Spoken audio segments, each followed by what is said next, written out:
Rebonjour, chers frères et sœurs. Nous sommes aujourd'hui dimanche 21 avril 2022 et nous commençons l'après-midi avec une très grande lumière qui nous a illuminés avec une leçon et que c'est en anglais, je suis désolée, et que vous allez suivre.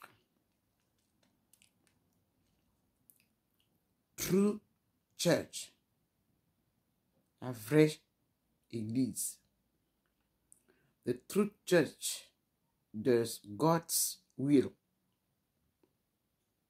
par Herbert W. Armstrong, que le Seigneur m'a toujours montré. Et lorsqu'il m'oriente sur là, souvent, il présente aussi son image posée que je vais vous montrer avant de commencer la vidéo. Je vais nous faire entendre. À l'endroit où se trouve souvent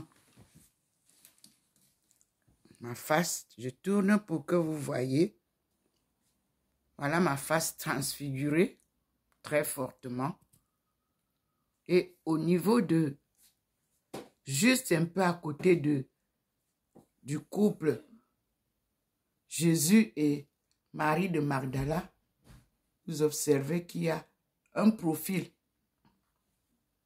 C'est le profil de Armstrong. Vous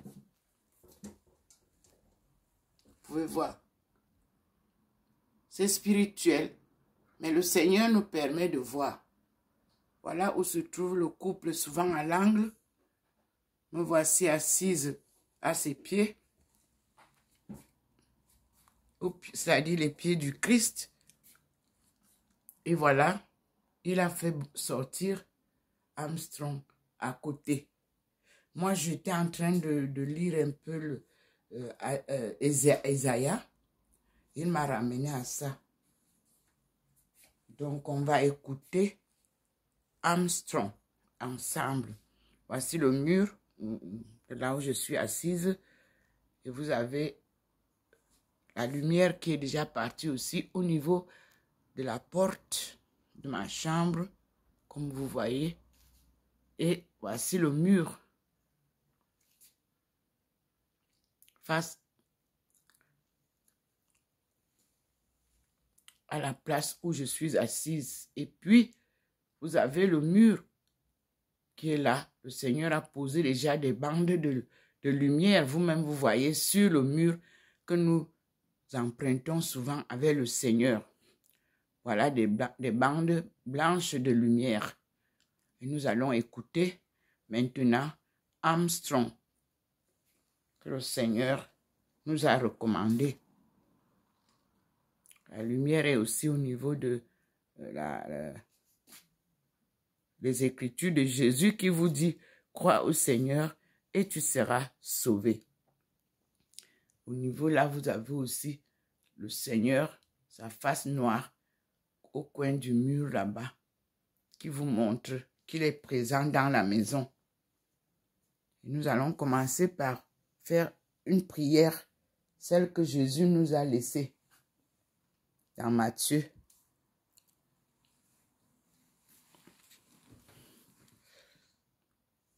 Au nom du Père et du Fils et du Saint-Esprit. Amen. Notre Père qui es aux cieux, que ton nom soit sanctifié, que ton règne vienne, que ta volonté soit faite sur la terre comme au ciel. Donne-nous aujourd'hui notre pain quotidien. Pardonne-nous nos offenses, comme nous pardonnons aussi à ceux qui nous ont offensés. Et ne nous soumets pas à la tentation, mais délivre-nous du mal. Car c'est à toi qu'appartiennent le règne, la puissance et la gloire, pour les siècles et les siècles. Amen. Voyez que dans le coin, il n'y a pas une figure. Mais la sainteté, vous voyez comment ça scintille. Dieu le Père en haut, Dieu le Fils au milieu et Dieu le Saint-Esprit. Et nous avons la véranda qui scintille comme d'habitude. C'est la présence du Seigneur. Et comme je vous l'ai dit, Armstrong est posé là. Vous voyez, une figurine à côté de Marie de Magdala. Et moi, je suis assise avec ma face très illuminée. Nous allons nous asseoir. Et ici, derrière, le Seigneur a positionné encore le couple pour nous montrer le wedding day, le jour de leur mariage. Donc, nous allons ensemble suivre Armstrong.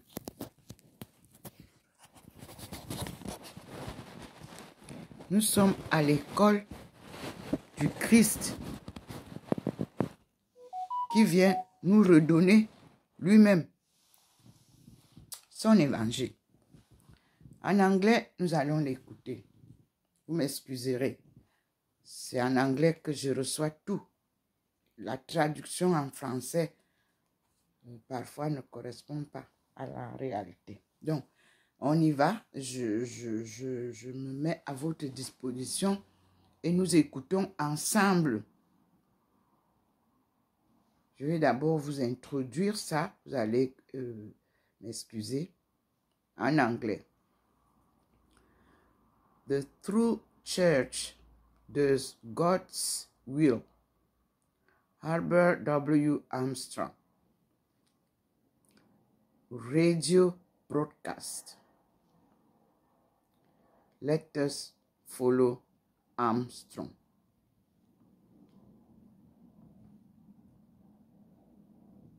You're not only, but also living ruler and king. And that he is the ruler. I wonder if you realize, my friends, that from beginning to end... Je reprends. Voilà. Dès le point zéro. The world tomorrow.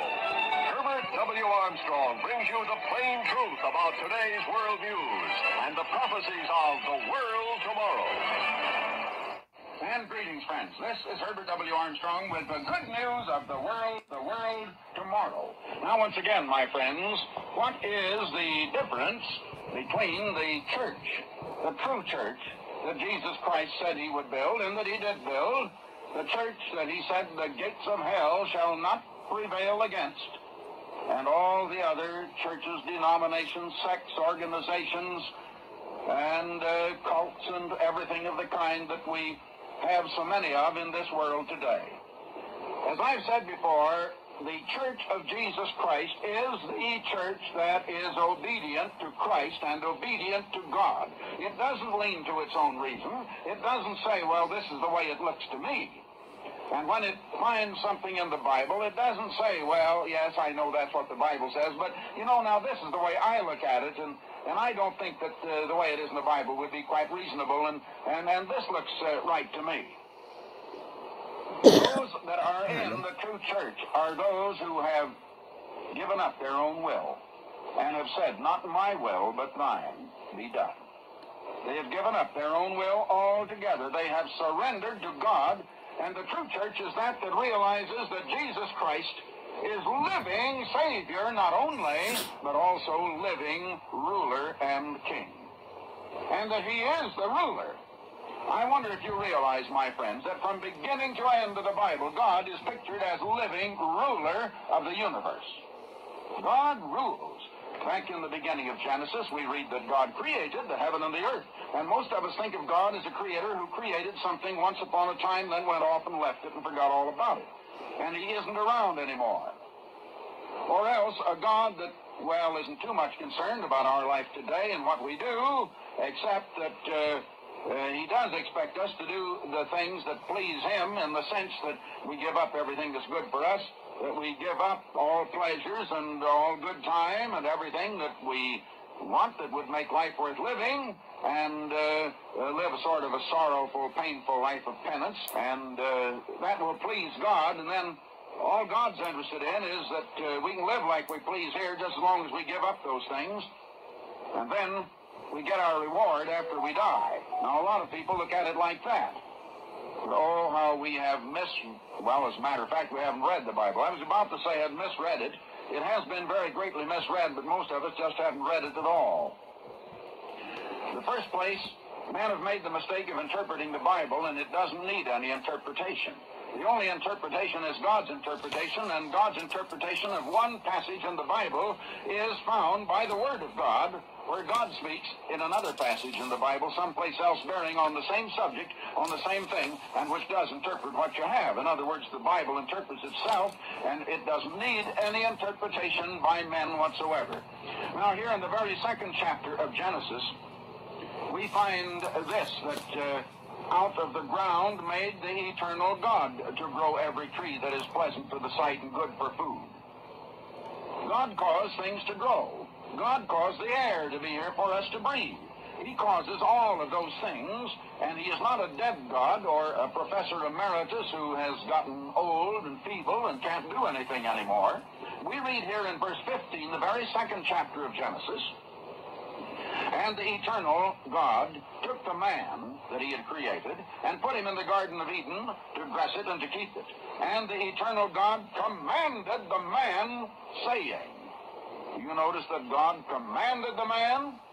God was giving orders. God is supreme ruler, ever-living ruler. Now, the name of God, as it is used mostly through the Old Testament, Yahweh, it is in the Hebrew language. No one knows exactly how to pronounce it. As a matter of fact, no one is absolutely sure of how to spell it. A lot of people think they are, and then other people think they're wrong and should be spelled a different way. The vowels were not used in the spelling, and nobody is absolutely certain, but apparently it is Y-H-W-H are the consonants and pronounced like Yahweh as far as we know. And that name begins to appear in, verse 4 of the second chapter of Genesis. Now that name, translated into English, it has meaning, and it means the eternal, the ever-living, the self-existent one. And the very name implies present living and existence, the source of life, the one who not only lives and has life, but has life to give. That's what it implies. Now, there are a number of names used for God. In Genesis 1:1, we find in the beginning God. Yes, in the beginning, God. God was before all else. But the name for God there is not Yahweh, but is Elohim. Elohim.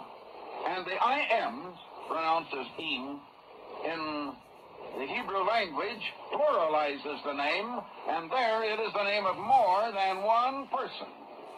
God is not just one person. God is a family of persons, a kingdom. And when Jesus came preaching about the kingdom of God, he was preaching about the family of God. But that family happens to be the supreme ruling family. God is not only creator, but by the very fact of being creator is also supreme ruler. That's the thing, my friends, that you don't hear preached today. That's the thing that it seems to me very few churches, if any, seem to recognize or to realize today. Man was made in the image of God so that man can be first begotten of God and later born of God until he becomes God, until he is born into the very family of God. We were put here on this earth for that very purpose. And we must become like God to be born into that family. We must come under the rule of God in order that we can do the ruling along with God and as part of the Godhead as we may become in God's own due time and process. Now here you find in verse 26 that Elohim, which means a family, a kingdom, it's one God, but in many persons. There is one church, but many members. It's only one church. There is only one true church, but it isn't one person. It isn't one man or one woman. It is a number of people. God said, let us, not let me, but let us make man in our image, after our likeness. Now, when Jesus was on earth, he said he was the express image of his Father's person. He was just like his Father. If you have seen me, he said, you have seen the Father. And he said that when he comes again, we will be like him, for we shall see him as he is, and we too are made in the same form, the same shape, and can become in the same image spiritually, though we're only in the image of God physically. All that God created, as we described in the first chapter of Genesis, was a physical creation, and man was made physically in the image of God. You cannot find one spiritual thing that God created in the first chapter of Genesis. Not one. It's all physical. And what he created was the clay image, so to speak. God is the master potter. We are to be changed. We are to be reformed, reshaped by the very mighty, powerful hand of the living God, the ruling God, the God who lives and who rules above all. Now, God has a purpose in putting us here. There is a purpose being worked out below. And that purpose is that we shall be made into the very persons of the Godhead. Now, my friends, that means that we must be made into supreme, perfect characters. And character is something that God can't just make. God can't just make it instantaneously. Character is an independent entity, separate from God, a separate person, a separate personality having separate mind and will and volition. And ability to make decisions, ability to think. That's what God does. God is creator. God designed everything. Some time back on the program, I went into some extent the feathers and the wing of a bird. And what a marvelous mechanism it is. Now that was all thought out. It was designed. We find that in one feather on a bird, just a little small bird in one feather, there are more than 1 million parts. Think of it. More than 1 million parts on just one feather of a little bird. And it's a marvelous mechanism. And it's put together very scientifically. Now that was all thought out. We found, however, they talk about a bird brain. A bird has practically no brain. As a matter of fact, there's practically no room for a brain. The bird, in order to fly, must have good eyes. And its eyes take up so much space in its head, there's practically no space left for a brain. Think of it. But the bird doesn't need a brain. It needs eyes to see with. Now that shows there was design, there was thinking, there was planning to design a bird. It was designed for flight. You know that the bone structure of a bird is almost hollow. And it curves around in such a way that while it is very thin, yet it is very strong. It's well braced. And it is fortified and is put together in such a way as to give great strength. Now, a great portion, I forget now, it's been some time since I read that article, but it seems to me it's either 1/3 of the entire weight or 2/3 of the weight of the whole bird. It's an amazing proportion of the weight now is taken up by the muscles that propel the wings. Oh, the bird must have strong wings in order to fly. Now, a bird doesn't need to really know much of anything. A bird has no capability of receiving knowledge and growing in knowledge, and on the basis of a great, vast fund of knowledge in its mind, reasoning and thinking and making decisions and deciding what it'll do. A bird can't think out a plan. It can't invent things and then carry them out and execute them. It can't plan and design something and then build it. Now, a bird builds a nest. But, you know, the eternal creator who created that bird planned that nest. He is the one who did the thinking and the designing of the nest. And what did he do? He placed within that bird an instinct. And God had done the thinking, and God placed an automatic instinct that causes that bird automatically to do what God thought out and what God had planned in picking up the little stray pieces of this, that, and the other thing that a bird puts into a nest. Now, some birds will build one kind of a nest, and other kinds of birds build another kind of a nest, but each kind of bird builds its own kind of nest, generation after generation, year after year, and century after century, and millennium after millennium. And I told you of the test that scientists had made. They had taken a group of a certain kind of bird, and for 4 successive generations, they kept those birds away from any place where they could have any nest building material or where they could see a nest or see other birds building one. Now, that means that those 4 generations of birds had never seen a nest. They didn't know anything about a nest. They had never seen one. They weren't allowed to be in a nest themselves at all. And there was no possibility of having a nest. They didn't see any other birds make a nest.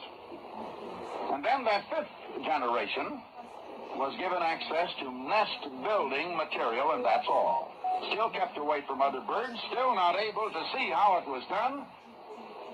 And you know, they didn't have to think. There was no reason for them to think out the same kind of thing that maybe the first bird had thought out or others. They automatically, by instinct, took that nest building material and built nests that were absolutely identical to the nests that their forebears here about 4 or 5 generations before had built. The same kind of nest that the same kind of bird had built 100 years before, and 500 years before, and 1,000 years before, and 4,000 or 5,000 years before. Well, now nearly 6,000 years before. Now, isn't that a marvelous thing? The thinking was done by God, and he put instinct in a bird. But there is no character in a bird. They can't make decisions. They can't will to do right or to do wrong and make an independent decision. Herbert W. Armstrong will return in a moment. But first, this offer concerning literature of related interest.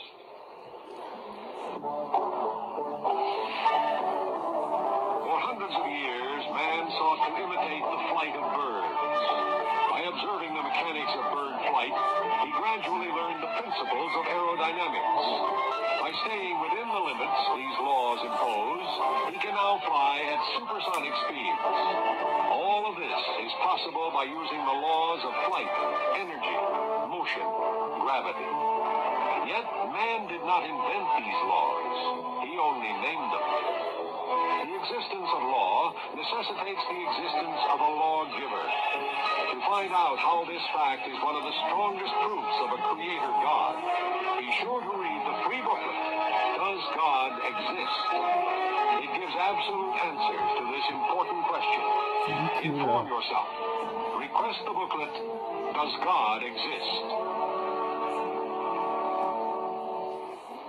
Now, God created great planets and put them up in the sky.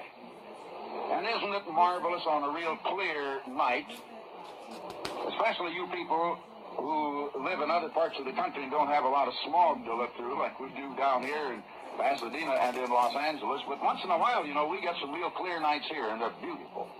And when you look up on a real bright, clear, crystal clear night and see all of those marvelous stars up in the sky, and you know that some of those little tiny twinkling stars about as big as a dot that twinkle and shine and sparkle, you know that some of those stars are many, many times, perhaps 1,000 times bigger than our sun, and that our sun is so much bigger than this earth it would take your breath. There's no need of my becoming scientific and giving you the figures because our minds don't quite grasp it. Some of those stars are so big, so large, you can't imagine. But listen, they can't think, they can't plan, they can't make a design, they can't build, they can't decide, I don't like the course I'm traveling, I'm going to change my course and do it. God is the creator, and the creator is one who can think, who can plan, who can design, and then can carry out that design and execute it. And the creator is the supreme character who knows and who has mind and can reason and think and plan with that mind and then can do the right thing. Now, God has all power. God has given to man some power. If God had given to us anywhere near the power he has, what would we have done with it? Well, my friends, I can answer that by letting you look at what we have done with what power God gave us. Now, I've mentioned this before, but man learned to make a wheel, and finally from a wheel he made carts and wagons and buggies and one thing and another, and then he learned to put motors to them. That's just in our generation. The first buggies that had motors in them, we called them horseless carriages. And I remember back in Des Moines, Iowa, when I was about, 11 years old. I can remember it yet. It was a favorite joke of my father.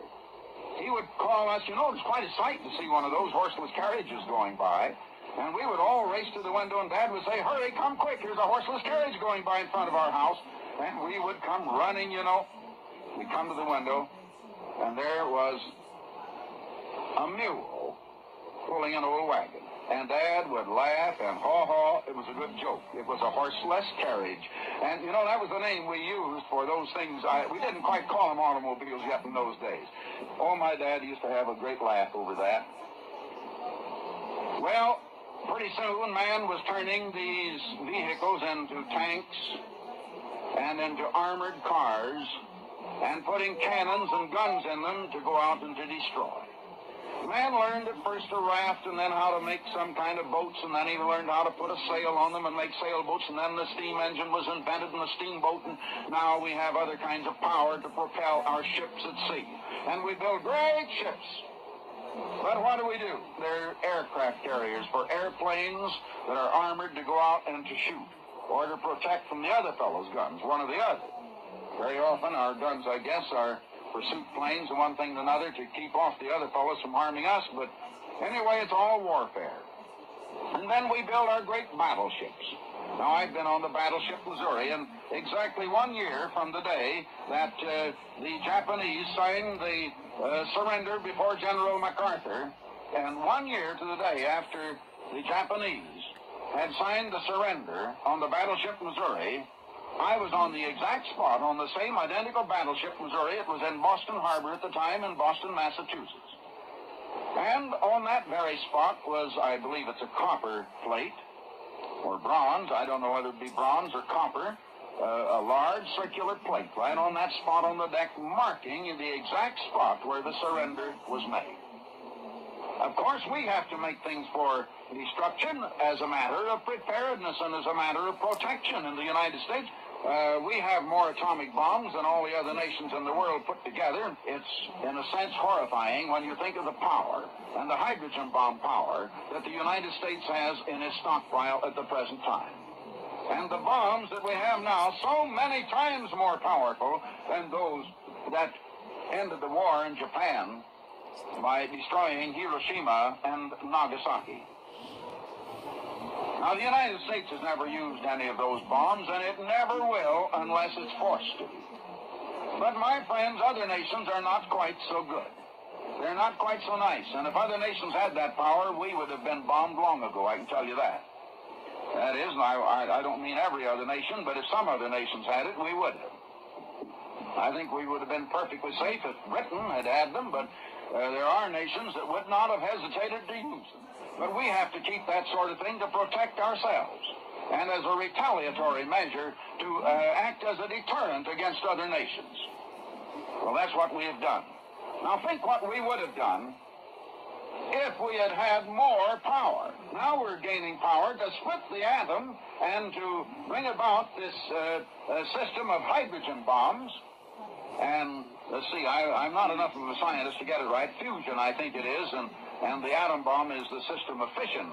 But we have already done that, and it's being used only for destruction. Think what we would have done if we had had more power. So God limited the power that he gave to man. But we do have a certain amount of power, and the purpose of our having that power, the purpose of God having made us in his image, the purpose of God giving us mind to think with, and ability to plan, and ability to make decisions, and God made us each one an individual entity. And each one has his own personality. He makes his own character. He makes his own decisions. You have a baby. And that little baby is going to grow up to have a mind of its own. He's going to have a mind of his own, and it's going to conflict with yours on occasion, and he isn't going to always agree with you. And you can't just simply put your mind on him and make him do your will. His body isn't going to work according to the directing and the thinking and the volitions of your mind, but according to his own. Yes, indeed. Did you ever think about that? Each one of us is a separate entity. Now, God gave us minds that are not just the mind of God. He gave us carnal minds, human minds. God's mind is a divine mind. There's a great difference there. But our minds are like God's in this respect, in that we can think. We can accumulate knowledge. We can reason with and from that knowledge. We can make decisions. We can plan. We can design. We can execute designs up to a certain point. But God limited our possibilities and the scope of our activities. They're not as wide as God's, and he was very wise in doing it because we would have used it for such terrible destruction. But now, why did God make us as he did? He didn't make the moon like that. He didn't make Mars or Venus or Jupiter or Saturn like that. They have no character. A plant has no character. It can't decide whether it wants to bloom out into a beautiful rose or carnation or a flower of some kind, or whether it doesn't. It just happens. That's according to the thinking, the planning, the designing of God, and God causes it. But God gave each one of us a separate mind. We make our own decisions. Because, my friends, in no other way could we ever come to the place of developing by experience the character that becomes the character of God. And that's why we were put here. And in order to make such a character, in order to accomplish such a purpose, God had to make it possible that we would have free will of our own, which means that we can decide whether we want to rule ourselves or let God rule us or what we want to do. And for that very purpose, God has purposely made it possible for man to obey God and have the blessings of that obedience, and to come to have the good sense to realize that God's mind is greater than ours, that God is love, and that God is patience and faith and compassion and mercy and goodness and everything that's good, and that God is not a God that wants to see us suffer, but a God who wants to see us prosper and who wants to see us in health and who wants to see us happy and full of joy and even to be merry on occasion and to enjoy life in the right way and not in the wrong way. Oh, yes, if we could only realize that. We've had a wrong picture even of God. And God is the only one who knows that way to peace and to happiness, a full, abundant life that is just so pleasant to live, so enjoyable that it's almost thrillingly enjoyable every minute. Now then, if we would have the good sense to realize that God knows the way, and that in His Word which He has revealed and caused to be written down in paper and preserved and copied down generation after generation in the form of the Holy Bible, which we can read, and that there we can find the way to all this peace and happiness. Well, if we could just realize that and seek God and His way and do that way and make up our mind, each one of us makes his own decision, and use our minds to decide that that way is right and that God is not wrong but right, and to go that way, then we can begin on the course of developing through human experience that kind of character that ultimately can make us like God. Now just think, my friends, a bird can't ever become like God. A bird can't think and plan. It can't make decisions. There can't ever be character. Neither can a dog, a horse, a cow, an elephant, a snake, or any animal that walks or crawls or flies or whatever it may be, nor any fish that swims in the water. They weren't made in the image of God.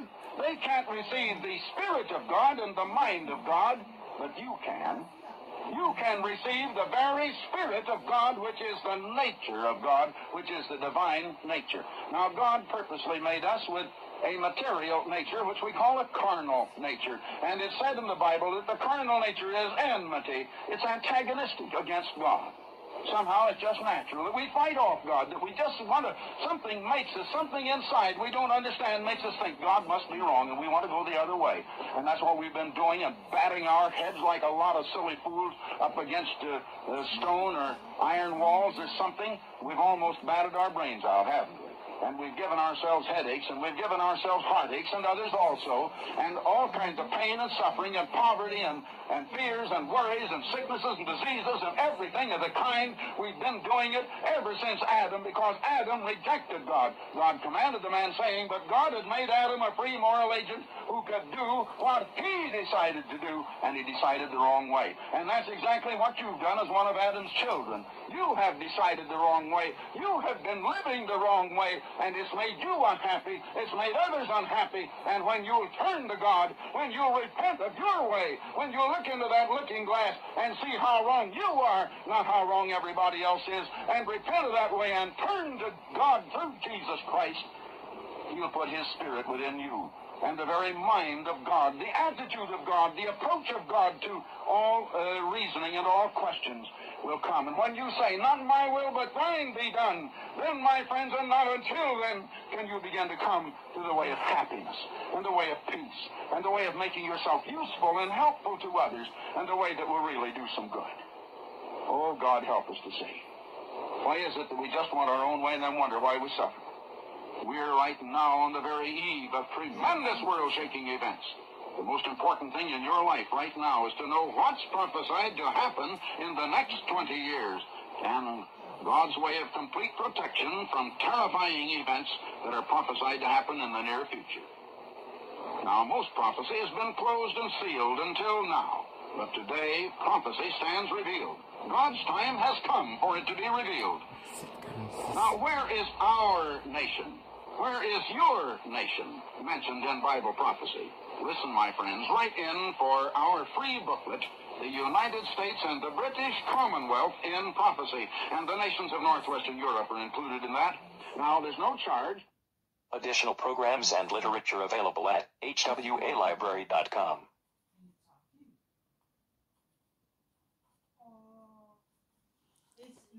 Thank you, Herbert W. Armstrong. Thank you, Lord, for recalling this Herbert W. Armstrong radio broadcast for me to understand also. How to pray, what the Bible tells us about genuine effect. So we can say, thank you, Lord. And all of you, brothers and sisters, peace be upon you. You too listen as I'm listening. And let us recognize that we were created in the image of God. Peace be upon you. I'm Dr. Ndomo Melingi Therese, servant of our Lord, Almighty God, and His Son, Jesus Christ, who is coming back to bring a new, again, that good news called gospel. Thank you.